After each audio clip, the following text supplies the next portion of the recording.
Has been cashing in on Colorado's marijuana laws by marketing short-term rental properties just for pot smokers. And some neighbors, believe it or not, aren't happy about it.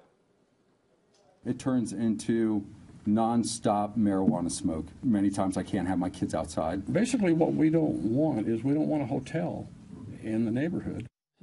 You think? But since recreational pot is legal in Colorado, is it okay for her to keep renting to marijuana smokers in a short-term situation?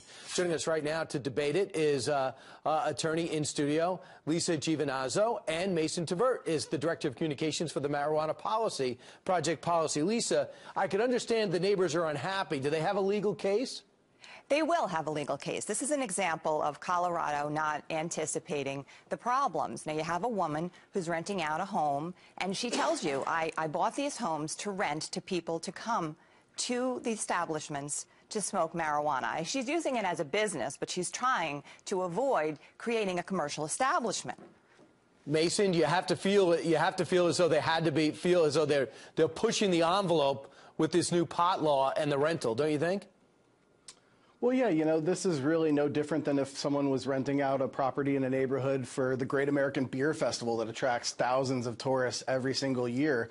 I mean, this is really a zoning issue more than a marijuana issue, and it'll be dealt with that way. But this really highlights the need to have establishments where tourists are able to go and use marijuana, not being in a neighborhood, but more like being in a bar.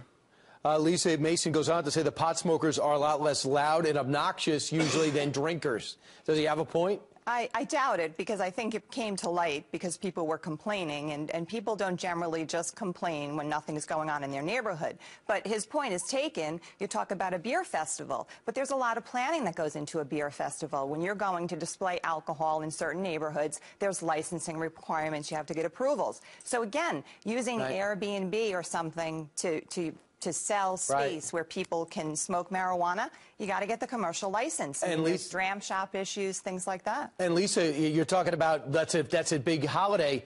Every day is a holiday for pot smokers in Colorado.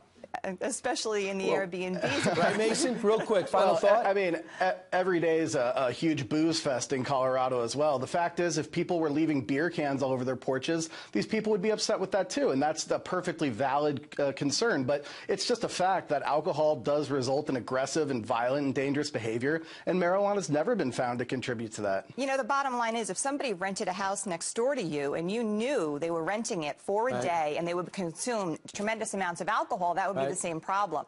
So it's really the same issue, and it shouldn't be happening in residential Just some of the many issues that come up when you legalize pot state by state. Everyone else take notice. And alcohol. Which is legal, thanks to prohibition, which I believe is over. Lisa and Mason, thanks so much. As is marijuana prohibition in Colorado. Okay, you always have to get the last word. You must be very frustrating to argue with.